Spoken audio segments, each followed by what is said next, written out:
Ooh, I guess it's me, or we're having a video. I guess it's me. So, hello everyone. Um, Good morning, good afternoon, or good evening from wherever you are in the world. We're very happy to see you. We've been preparing for this panel. We hope you're as excited as we are to be here. The organizers tell us we are 250 that have registered for this panel. We're again very excited. We're going to discuss the following topic: digitization of culture and the creative economy, benefits, challenges, and roadmaps. Quite a challenging and long title, and quite a challenging conversation to have, for sure. My name is Charles Vallerand. I am speaking to you from Montreal, Canada. And before I start, I would like to begin by acknowledging that I am in what was called previously J, Montreal, which is located on traditional territory of the Kanyen Kehaka people. Now, that is a land of diplomatic meaning. It's a land which is also a diplomatic place of meeting between tribes of Iroquoians, Algonquins, including Algonquin Anishinaabe, Atikamekw, and Huron-Wendat. Montreal is actually a place where the rivers meet and where the native groups, indigenous groups, would come to trade, come to make peace, and come to prepare war as well. This site has been the site of human creativity and storytelling for thousands of years. And I'm thankful that we're able to create, collaborate, play, and work here. So I'm happy to introduce my three guests. We have Jordi Balta-Portoles, UNESCO expert. Hello, Jordi, from Spain. We have Carla Prudencio Ruiz. Hello, Carla, from Mexico. And we have CK Japeth from Uganda. And CK, where are you in Uganda? I didn't ask. I am in Kampala, the capital city. In Kampala. Okay. So we have prepared a session where we're going to start by asking each and everyone to introduce himself, herself, tell us what they do, what's their work, how it intersects with digital, with the digitization, and how they see this work of theirs and where they are with this notion of digital, because it's such a broad notion, such broad concept. Then we'll look at each of their work and see how we can better understand the challenges, the opportunities, and especially as we prepare for the Mondiacult World Conference on Cultural Policies and Sustainable Development, which is going to take place this September in Mexico, 40 years after the first Mondiacult Conference, again in the same country 40 years ago. We must remember all that this Mondiacult Conference in 1982 was quite a momentous event. It basically launched the conversation at the world level, at the global level, that eventually led to the Stockholm Conference, that eventually led to the International Declaration on Cultural Diversity, and eventually the 2005 Convention on the Protection and Promotion of the Diversity of Cultural Expression. So it's expected, I think, that the Mondiacult will be one of such momentous events, bringing ministers from around the world to discuss these challenges. And digital is going to be front and center. Sustainable development is going to be front and center. North-South divide, and so on and so forth. So I think it's quite important that these events that are bringing us to the Mondiacult conference are an occasion for us to make recommendations. So we'll finish this discussion today by each and everyone sharing their, what I call the pitch elevator. If we were with a minister, if we were at the conference in September, what would we want from the ministers, from the global community to agree on? In terms of housekeeping, you're very familiar, I'm sure, with the Teams that we're using here today. With Zoom, it's being recorded. So you will be able to watch this or share it with your peers, with your colleagues. You have a chat. I welcome your questions and suggestions in the chat. I'll try and refer to them as we go through this session. And we have basically an hour. So without further ado, I think it's quite clear. The setting is, we know digital is here. We know it's changing everything. We know it's changing even things we didn't think were going to be changed are changing. The way we interact, the way we are, the way we consume culture, the way we access culture, it's changing everything. So I'm going to start with you, Jordi, and I'm going to first maybe reveal that we've known each other for a better part of 10 years. I remember meeting you for the first time, and was it in Istanbul? There was a meeting of the U40, under 40 years of age, young professionals, young experts who wanted to be involved and support the 205 convention. It was convened, I believe, by Christine Merkel, who was with the German Commission for UNESCO. And you're one of the bright and smartest, Jordi. Let's be frank, you're one of our best experts. You've just recently coordinated the global report on reshaping cultural policies. So maybe tell us about your work, where you are, and what's your take on digital and how it intersects with your work. Thank you very much, Charles, for the introduction. Indeed, a pleasure to be here and to share memories and to share this time with you. And yeah, lovely to be with you all. So hi everyone. Yeah, so as you say, I work mainly in the field of research and consultancy on cultural policy and international affairs, including the relation between culture and sustainable development, as well as cultural diversity. And I work as part of an organization called Transit Projectes, based near Barcelona in Catalonia, Spain. To respond to your question, I would say in very simple words, the digitization of culture and the creative economy relates to how access to culture and our opportunities to create and to disseminate new cultural expressions are to a large extent today mediated by digital and mobile technologies. But at the same time, when we observe this reality, it's also inevitable to acknowledge that the opportunities to use those technologies are distributed unevenly. And that's both within or inside each country, because there are sectors of the population that have less access to them, but also at the global level between countries, because there are very large disparities existing at the global level, and that's something that we're going to be discussing today.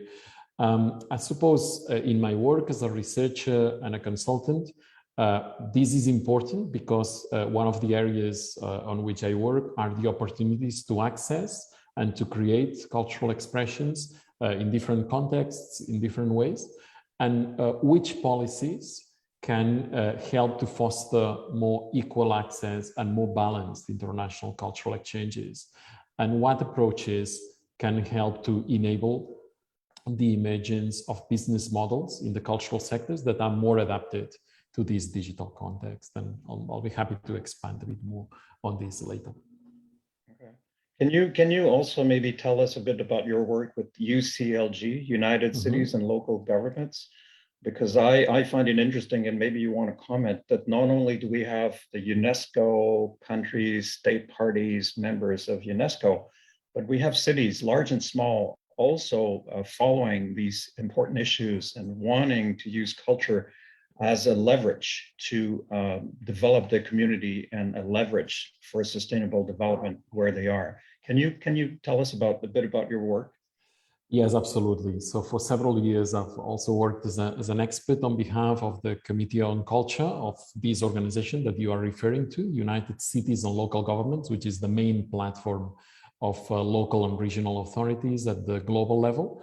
And one of the things that UCLG emphasizes in its work on culture is the fact that most of the opportunities to access culture and most of the opportunities to exercise cultural rights exist at the local level, whether it's in cultural facilities, whether it's through interaction in our cities and towns and so on. And that it is also at the local level where a lot of the leverage to connect culture and sustainable development exists. So UCLG has for many years been working with local governments in strengthening their cultural policies and connecting them to other areas of sustainable development, but also in advocating that global agendas such as the Sustainable Development Goals firstly recognize more the importance of culture because it matters everywhere and it's very visible at the local level, and also that this reality of this importance of what happens at the local level in cities and towns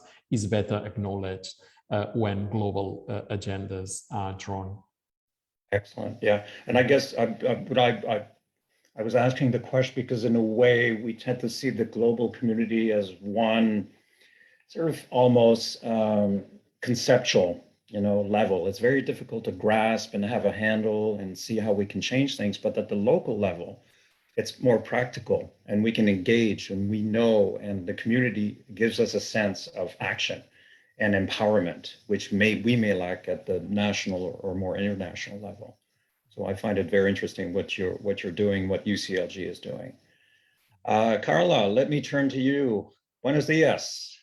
Buenos días. Buenos días, Carla. No sé si puedo hablar en español, creo que no. In English, please, in English. So Perfect. we will do. So tell us about your work. I think it's very interesting. It's very, very different than what Jordi has been presenting, and your intersection with digitization. And please. Perfect. Hi, my name is Carla Prudencio, and I work in two different sectors. I work also in academia because I'm a teacher there, and I work with the law school program. But also I work in Redes, which is an organization that mainly works with indigenous communities or rural communities in different parts of Mexico, but also in Colombia, Ecuador, and other countries.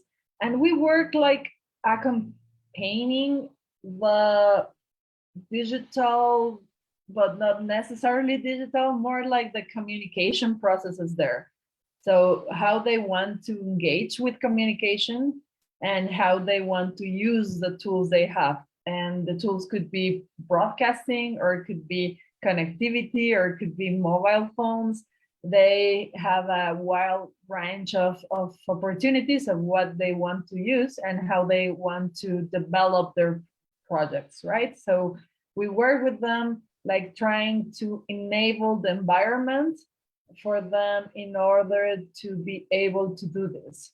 So it's interesting, your question, because I think when we talk about digitalization, for us is a key element to understand that it has to be the means, but not the end in itself, right? So in our perspective, in Redes' perspective, the final objective is to create a platform for the exercise of human rights, or especially the exercise of communication, where communities can produce, access, and distribute their own local content, right? So when we talk about digitalization, not any type of digitalization is necessarily good, right? Because some of this process of digitalization can be very extractive, can be based on extractivism of local knowledge, of content, data, and so on. So in this context, the process of digitalization is as important of the digitalization itself, right? So when we talk about digital, we need to talk about how we go there, how we get the digitalization, how the communities can be involved in this scheme. They can think about it, how they can put their own narrative and their own stories there, right? Because sometimes when we talk about these digital processes, or when we talk about this culture, can be understood as something that is already there and they only need this tool, but the digitalization changed everything, changed their processes, changed relationships, changed a lot of things. So I think for us, it's important to understand it like this. What I hear in what you're saying is that I would use the word empowerment. I think you're using technology here to empower these communities, these individuals, these groups, because these are groups of culture and language that are different than the main, Spanish-speaking community of Mexico. So this is a notion of empowerment, cultural participation, and cultural rights. I hear that you're also using technology, as you say, as a means of expression, of presence, of sharing their own stories. Right? Yeah, I will only say that more than empowerment, I think it's autonomy, right? Like Autonomy.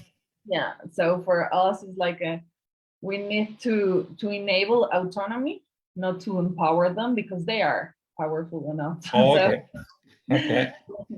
Makes sense to me. Makes sense to me. I observed, by the way, that you are wearing earrings and you have a dress and you have beautiful paintings on the wall. You're obviously an artist yourself. You are obviously very sensitive to the expressions of culture and traditional ones. Yes. yes, I think I like it. Yeah, I'm a lawyer though, but yes. Well, I was going to say, you're a trained lawyer and then you decided to involve yourself, put your energy. What motivates you? I mean, you obviously you're motivated. What you hope to accomplish? What would be your day? You say, I've had a good day today.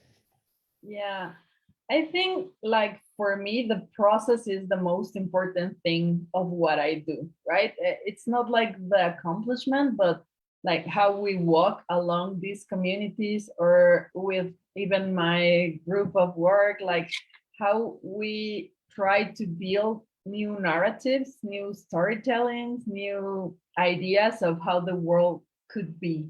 So for me, this is like one of the most important things is like to be able to dream, right, with along these communities to a different world where a lot of voices can be heard, understood, and where we can like share different knowledge, different like kind of doing stuff. So for me, it's interesting to work with digitalization and technology, but because I don't feel like a technology person myself, but I like that it enables different ways to dream, like different ways to see the world. So Well, that's a nice segue to our next speaker, CK. I think you'll relate to that. Reinventing yourself, reinventing your world, using digital.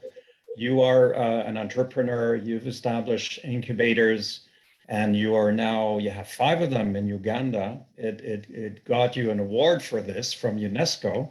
Maybe you can tell us about your dream, your vision, and what motivates you. Yeah, thanks, Charles. And um, I love to describe myself as an entrepreneur, an entrepreneur whose focus is to support other entrepreneurs to start, grow, and expand their ventures. And that's the work that I do at Innovation Village. The first organization we founded was the Innovation Village, and we work with technology-enabled entrepreneurs across the country to give them the ecosystem they need to be able to build sustainable ventures. It's really important to build that ecosystem because in the absence of it, entrepreneurs don't have access to the capital they need, the early stage capital. They don't have access to the right policy environment, access to market for what they're building, and also the technology infrastructure that they need. So after working for about 4 years on the Innovation Village with about 3,000 entrepreneurs within our community, it came to the realization that the biggest percentage of young people in emerging Africa and also in Uganda has the youngest population across the world. Average age is I think 30. We quickly discovered that the biggest percentage of this population is in the creative and cultural economy. They are artists, they're into fashion, they're into food, film, media, entertainment, and they love to do things with their hands. And that's how we ended up also building Motive, which is the link towards the creative economy and building that ecosystem that entrepreneurs need. Now, building the innovation village, we mostly worked with technology-enabled entrepreneurs and translating those lessons into motive, into the culture and creative industry. It was very interesting to see how we can get what the creative economy is doing and using technology to scale that. So for example, a number of the creatives in the economy get access to market through platforms that have been built and distribution for the content that they are making. But ultimately, personally, my dream is to make Uganda the best place to be an entrepreneur, and I believe that's going to be achieved by strengthening the ecosystem that we've built for our entrepreneurs to start, grow, and expand. Are you yourself comfortable with the technology? Is this something that you've either learned or you've practiced or you had a business before? Or this is something you saw an opportunity. How did it come to you? Yeah, I think I came to appreciate the power of technology as a means to the end. Technology itself is not the end. And technology entrepreneurship is the industry that's driving the world, especially given all the changes that are happening. So in understanding the power that technology gives in solving our most pressing challenges, in bringing new value through creation of products and services, in turning what wasn't anything today into a global company or solution, I think technology does present, a very competitive advantage for any economy that is adapting it. And I'm also aware of the limitations of not being able to adapt technology or entrepreneurship in emerging markets, which is why I made it my own purpose to say technology in itself is not going to happen by itself. We need to be deliberate about causing it to happen, about how it happens, and about tapping into that positive, transformative influence it can bring. And I think for me, it's also really critical that we're able to do this as a sustainable enterprise, such that we can create value for the market, value for the country, and also for the continent. So, CK, you're being greeted by Pam Burnsey from the city of Nassau. She's with UCCN City of Crafts and Folk Art in the Bahamas. So she's sending greetings to everyone. Can you tell us, CK, you won this UNESCO 2021 prize for the creative economy. They found you, and what did they found really extraordinary that would merit this prize that you won? Because you were not in this you were this as an entrepreneur, but UNESCO found merit in your initiative. Yeah, I think that's a very interesting question, because we, as an entrepreneur and emerging markets, you'll see a lot of entrepreneurship that's not sustainable. Is also probably promoted by international development that operates as a grant-making mechanism that unfortunately doesn't necessarily translate into sustainable entrepreneurship here. So that's a big challenge. How do we create sustainability with entrepreneurs? I think the second biggest challenge is around every person. A lot of the young people in the culture and creative economy are in it because they love it. They're passionate about what they're doing, but they're not able to see how to translate what they're doing into an enterprise, into a business. How do I get my passion into a business? And how do I stop seeing what I love to do as a side gig and keep my day job? So our contribution in the creative economy is that translation of a good idea into a good business idea, something you love to do as something you're passionate about. We give the tools, the expertise, and the community to enable the translation of that passion into enterprise that can also, more importantly, be sustainable, that can employ other young people, that can also be, investable to attract investment. And I believe that's the only sure way we're also going to create employment, which is a big challenge in emerging markets like ours. So I think that's the contribution UNESCO merited, and like we were having a conversation earlier, we have to live up to that expectation now every day. But you basically, with your own energy and your vision, you're getting the energy, you're getting the people involved, you're tapping into this motivation that the youth has in Uganda, directing them to technology to invent, create, but also do it in a structured way that is sustainable. What I hear is that you want these new emerging models to eventually last, not just to be for a short while. That's the challenge. 100%. That's the challenge. Okay, so we're being greeted by Sarita Donti. She's a member of UNESCO Chair Community from Sydney, Australia. So we have participants from everywhere, we're very pleased with this. Jordi, I'm going to turn to you because what we heard from CK, I think, probably resonates with your own work preparing for the global report as a consultant, as well as an expert, as a researcher, as a professor. So maybe you can tell us a bit about this global report. I think you have a short video maybe to introduce the report itself. Yeah, yes, indeed. I'm going to show a short video that summarizes some of the main messages or some of the main findings of the global report that we presented a couple of months ago. And then we'll be, so I'll be speaking a bit after this.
So I think this video helps us understand why it is important to have access to a diversity of cultural expressions, but also some of the challenges that exist in this field. And some of the challenges take place in the digital environment.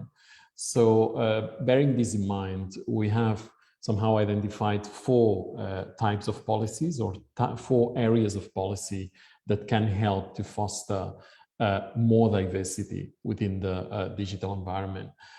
First of all, the policies that support the digital transformation of cultural organizations, for instance, by supporting the digitization of cultural contents. Secondly, the policies that contribute to fostering a more diverse cultural ecosystem, for instance, by establishing fair remuneration rules for artists and cultural professionals, as well as controlling concentration of the markets. Thirdly, policies that contribute to enhancing access and discoverability, or let's say the ability to find diverse cultural content in the digital environment, for instance, by supporting online portals or distribution platforms. And finally, those policies that help to develop digital skills, both among the population at large, as well as among cultural professionals and cultural organizations. And of course, we are facing a context that is very diverse and unequal, and where there's a number of major players, large digital and online platforms like Netflix, Spotify, YouTube, and others that have become very strong there. And it's very difficult, but at the same time, it's necessary to somehow battle within that general framework, and at the same time see to what extent there's elements from the strategies of other organizations that can inform how we act. I suppose among the elements that we need to be better in this context, one is mastering the digital skills and adapting our behavior to that global digital framework. And secondly, and also going back to one of the points, Charles, that you were making earlier, is being better at connecting the local, the national, and the global levels, and understanding there's many measures that need to be adopted locally or nationally, but at the same time, we need to be better at bilateral, regional, global cooperation, because there's an increasing number of initiatives taking place at the local and the national level, but bridging that gap towards the global remains a challenge, and that's why we also need to place emphasis on that reality. I have a few questions, but we have greetings from David L. from Africa Media Online, Peter Maritzburg, South Africa. Hello, David. A couple of questions. First, Jordi, this is the third report. And for those that are not familiar with the global report that is published by UNESCO, this is the summary, or it's a compilation of national reports. All signatories to the UNESCO 205 convention, that are now more than 150 countries, submit every 4 years a report on how they're doing to implement this UNESCO instrument. Basically, what kind of cultural policies, what kind of measures, how do they advance gender parity, equality, youth, and technology. Digital is one area.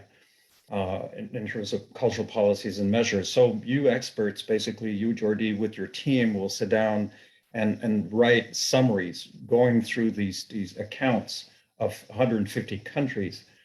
It's very rich, a lot of material, and there's a database now of policies and measures online for those that are interested. You can access, search, and look up these very, very good practices that can be shared.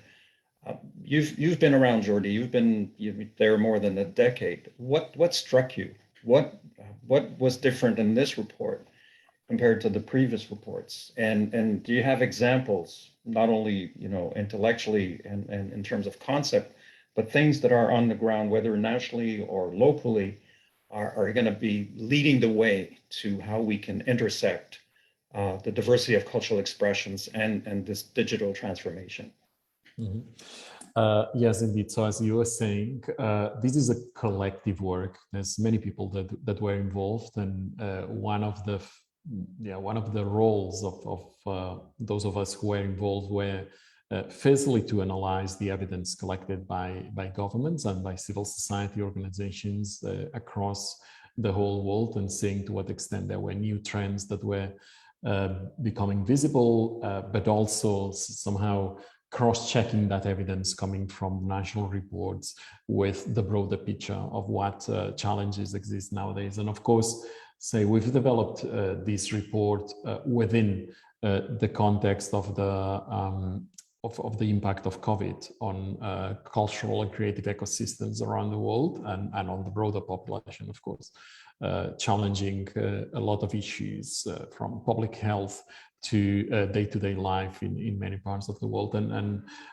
let's say to a certain extent, what we observed was how the impact of COVID, let's say when we look at issues like the one we are discussing today, somehow accelerated some trends that were visible already before, in terms of the move towards the digital environment, and how that challenges traditional business models, and let's say how that impacts on the opportunities that communities, including disadvantaged groups, might have to develop and disseminate their cultural expressions. And out of that came one of the things that the report emphasizes, which is, on the one hand, what we can call, in the words of the special rapporteur of the UN on cultural rights, a basic paradox, in a moment in which there was more acknowledgement of the importance that culture had in the lives of people around the world, because we needed elements that helped us in moments of suffering, but also say we needed contents to enjoy our time spent at home and so on. And at the same time, so what was paradoxical was how it was more difficult for artists and cultural professionals to make a living in this changing context. And out of that, also one of the things that the report emphasizes is the increasing need, or the need to understand culture as a public good, as something that just as we've come to understand that education or health are essential in all societies, culture should also be understood as a basic element, in line with the recognition that taking part in cultural life is a cultural right. Going back also to your question of good practices and focusing particularly on the things we are discussing today, what we're seeing is how countries in different parts of the world are adopting strategies on the digital environment which integrate the specificities of culture, of the cultural and creative industries.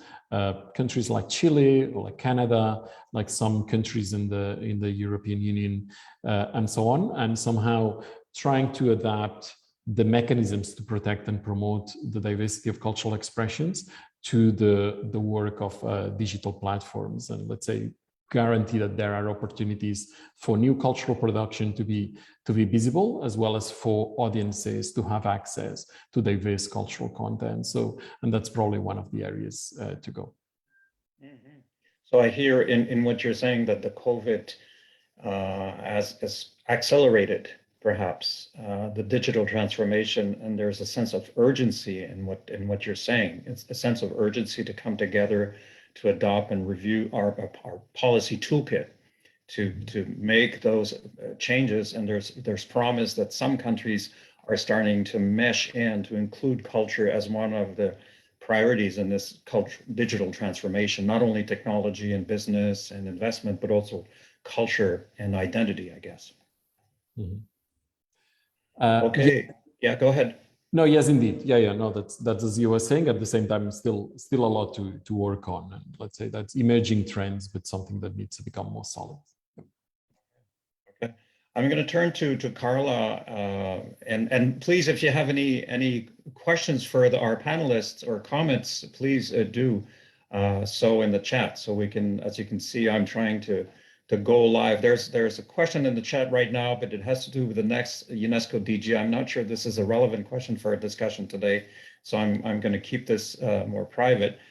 So Carla, I'm going to turn to you. You've been involved in a project, and UNESCO funds these projects with the assistance of experts and with funding from the International Fund or with the EU assistance.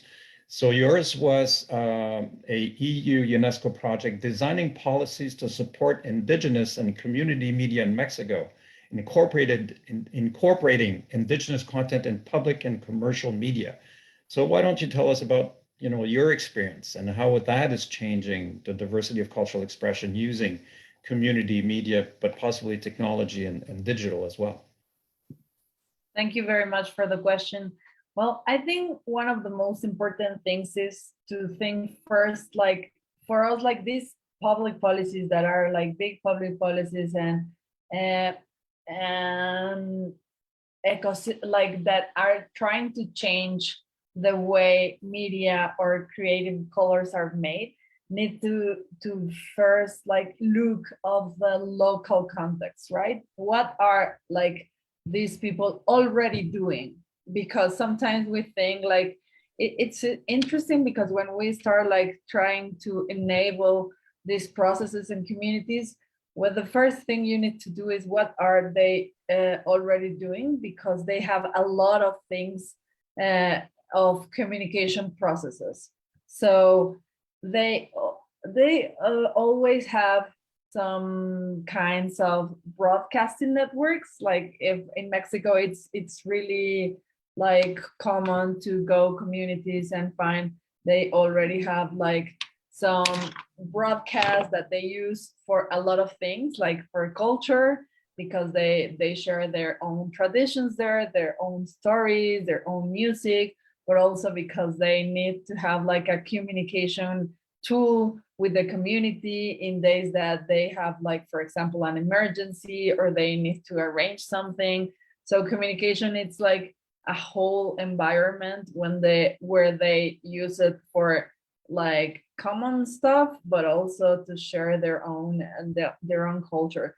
So the second question is how we take this and also make it like common for us in cities, for example, to hear, right? We need to share that culture.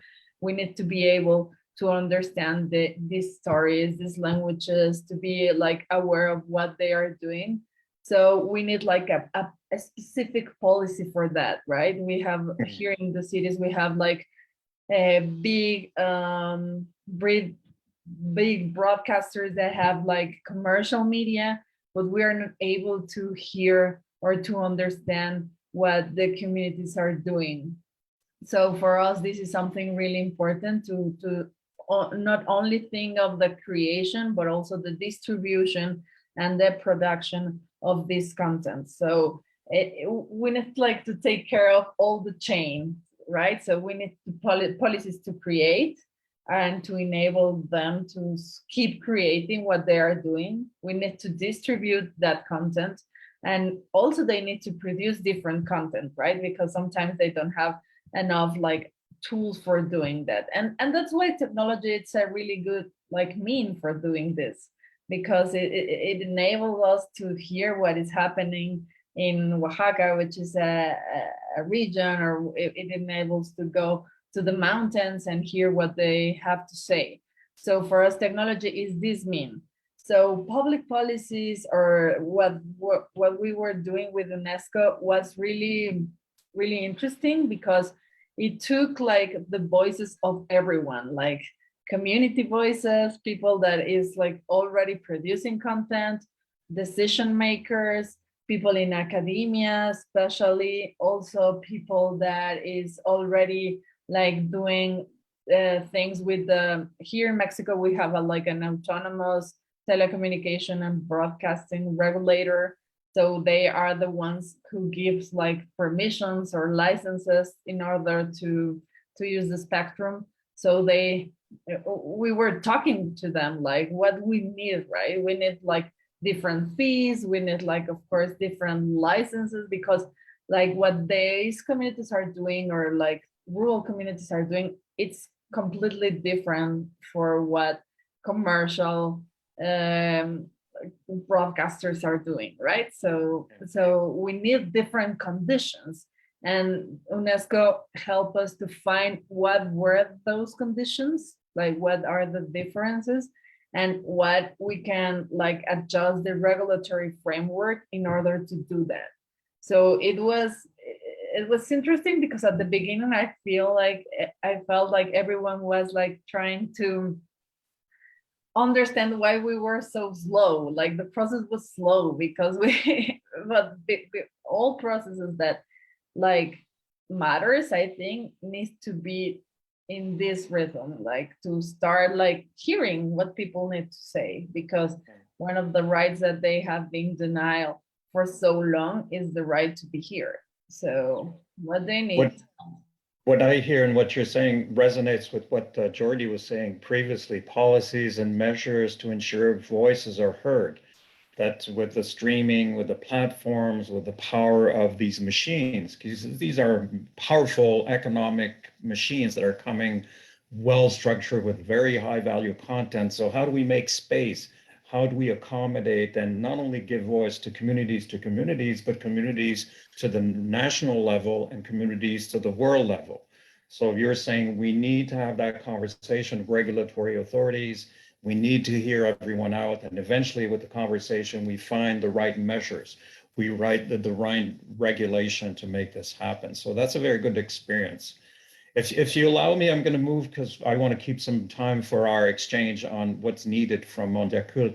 I have a question. I'm going to turn to CK now. I get a question from the chat. Actually, we have Mark Lintz from Seychelles saying hello, but we have Augustin from Paris, and he's asking, and I'm going to turn to you, CK, for an answer. He's in Paris, and he's asking, you know, these creator coins or social tokens or Bitcoins, call them what you want. They seem to be a way to foster monetization and ways of funding social, platforms of. Do you see that where you are? Now, I think it's a really good question, and it's been picked up from the future that we believe in technology will come to pass. I think in Africa, we currently have one or two countries, one last week, that adopted the coins as a formal payment mechanism. And I think I saw in Portugal, probably in the last 2 weeks, a property was bought for the first time using the coins. Where we currently are, we've not yet seen the adoption of the coins, the social coins, as an ecosystem. As a matter of fact, I think last week the central bank was banning the withdrawal of the translation of cash into coins and the other way around just last week. But I think it's the more trust is created, the more unanswered questions we begin to have. The more we'll see the adoption of Web3 and also all forms of digital currencies being adopted. I think we're at the beginnings of that early stage of all of this happening. And that's perhaps why I also mentioned that technology doesn't happen by itself.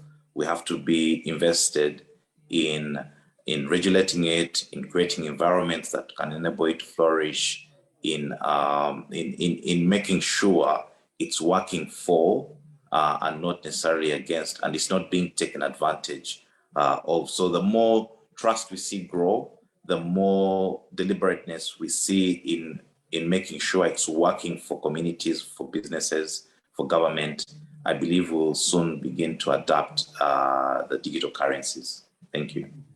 Okay. But I'm aware, I guess this is where Augustine's question is coming from. I'm aware these are ways of, in the cinema business. I know that I believe in France right now, there's a new coin being launched under Claude Lelouch, and it's a way to fund films. These coins are being sold in either smaller units or larger units with all sorts of benefits, but it's the objective to have enough funding to support creative independent films in a variety of genres that would not be supported through official mechanisms, the CNC, for instance. So I guess that's what he's alluding to, but you're saying we have to be careful. We should not rush into this. We have to build trust, and we have to master and not to be slave to the technology. I guess that's what you're saying. Yeah, that's correct. That's correct. Okay, let's now open our discussion. What do we want? What do we need? This is the elevator pitch. I'm sure you're prepared for this. You have the minister in the elevator with you for 2 minutes or a 5-minute ride or 20 minutes if you're in Dubai and you're going up this tallest tower in the world. So what are you asking the minister? What do you need in your work to accomplish your vision and your mission? I'll start with CK. A pitch is something you're ready for until you're told to pitch. But I think for me, looking at the minister, really, everybody wants to, all of us are proud about the countries where we come from. And we want to, be in a country that's known as the best place to be an entrepreneur. And we want to create the environments that will enable entrepreneurs start, grow, and expand as a way of solving society challenges and building a whole country around entrepreneurship and technology. We've come to learn that policy can actually be used as a tool, as a weapon to empowering entrepreneurs. And really, for the minister, my request, or what we need to achieve, is putting in place that policy environment that can enable entrepreneurs start, grow. Whether these policies is speaking about incentivizing big multinationals to collaborate with entrepreneurs sustainably, is speaking about investing in attracting investment for entrepreneurs. But the bottom line is it's time for us to tap into policy to unlock opportunities for entrepreneurs in the country and region. Did I not read that Uganda just signed an agreement with Netflix? Was it in Uganda that they signed this bilateral collaboration with Netflix for 2 years, I believe? Yeah, it's in a number of African countries with Netflix, yeah. And will that sort of benefit what you do? It will, it creates opportunities for imagination about what's possible if we unlock more opportunities for the creatives. So that has become a critical outlet for the creativity and an aspiration now for many young creators and makers. What we need to do is to ensure that the foundation on which they're standing is strong enough to enable them to compete at a regional and global level, because even as a Netflix opportunity opens up, if that foundation is not firm enough, then they won't be able to reach and harness those opportunities even as they begin to open up. Okay. Carla, your elevator pitch. Thank you. I think we need both, like a regulatory scheme and design a public policy that contains elements that clearly help to stimulate content creation. And this means not only stimulate like that environment of production, but also distribution and consumption of that content, right? And I think we need three mainly things. First, training, like in capacities to produce and distribute to the communities. Second, like facilitating maybe based on incentives and access to public and commercial media. What we were talking, like it's not only like to incentive this type of media, but also the access to other types of media. And the third one, I think, and it's important and we didn't talk about it, it's like to create an appropriate regulatory environment or framework to protect intellectual property, but like in accordance to their own worldview and regulatory systems. I think like the main conventions, Berna conventions and all of that are not like adequate to protect these kind of creations. So we need to also enable that like different framework. So I will talk about training, commercial media, access to commercial and public media, and also like start talking or thinking about this new regulatory framework. Okay, and when you say intellectual property, correct me if I'm wrong, are you referring to traditional knowledge, intangible heritage, expressions of community ownership of traditional expressions and how to protect those expressions? Exactly, because if we're talking like to access to this commercial media or to public media, it's important for us like that communities have their own like way of protecting their content and their creative economies. But I believe Mexico is showing the way. I believe you've enacted a law or preparing a law that would recognize in the area of clothing and design of, no, is it not true, or it's it's not the best law. That's the thing. Like it's like taking the common scheme of intellectual property and try to adapt to this other things, but I think we need to create completely another regulatory scheme that's not based on property, because that's not the main thing to protect. Okay. Well, it seems that David agrees with you. He says very, very important. There needs to be different models appropriate to different worldview. I guess this echoes what you're saying. Yeah, we should not only have one size fits all. It comes from we know where it's going to be coming from. Jordi, your elevator pitch. Yeah, well, first of all, I would try to support what CK and Carla have said. So if we met in that elevator, I would echo what they've said, and with the risk of repeating some elements, I would first of all somehow emphasize the need to address the digital divide in all its facets. So including not only access to technologies, but also digital literacy and the capacity to effectively use technologies, and also elements of discoverability and the need to develop adequate remuneration models for artists and cultural professionals. And of course, in facing that digital divide, paying particular attention to women, to people living in rural areas and other disadvantaged and vulnerable groups. And then I think secondly, I would emphasize the importance of trying to be at the table where major decisions are being adopted, so that when countries adopt, that's valid for countries, but of course it can also be valid for cities, towns, or regional organizations. When they adopt digital strategies, make sure that the specific elements related to culture are taken into account, that the needs of cultural organizations, professionals, as well as the ability of communities to have access to various cultural contents are integrated in that setting of priorities around the digital aspects.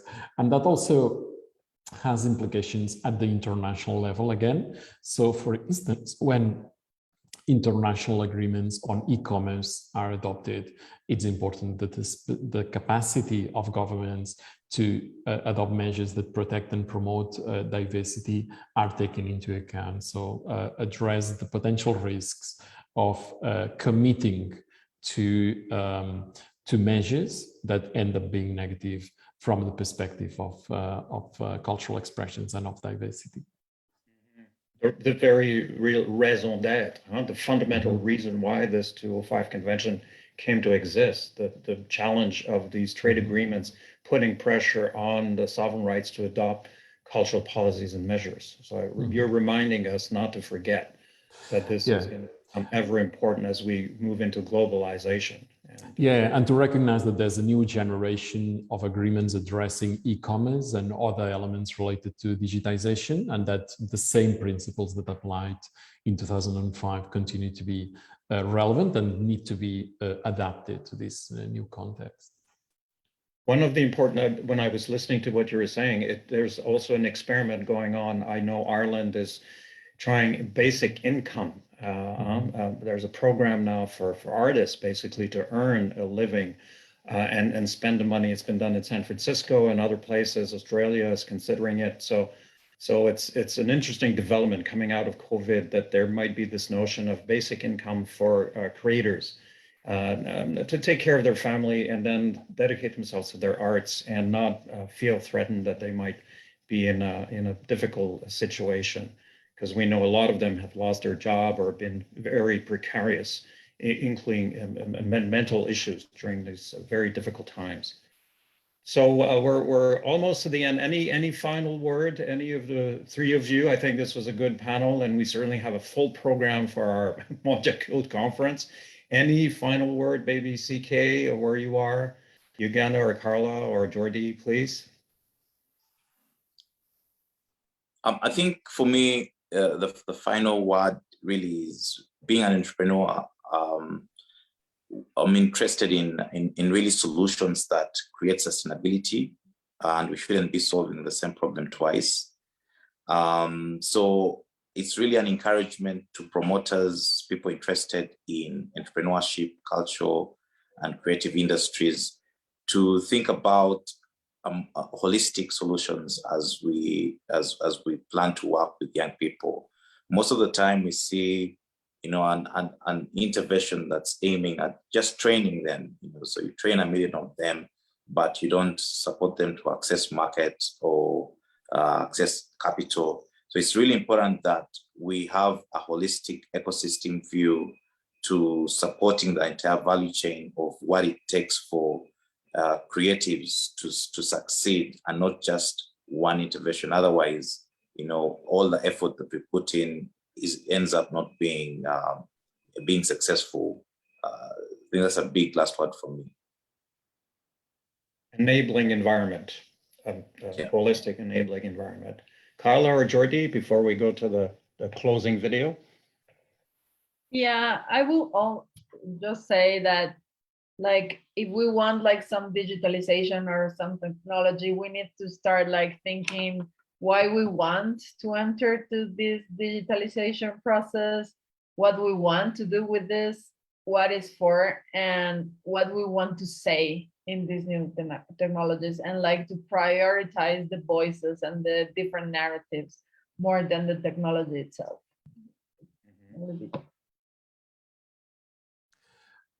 Yeah, no, just very finally for me, I was trying to also look at the questions that have been posted in the chat, and I think it's important to thank everyone who's been here, and a lot of concerns that are shared. Yeah, no, just thank everyone for the opportunity to be here. The ideas shared.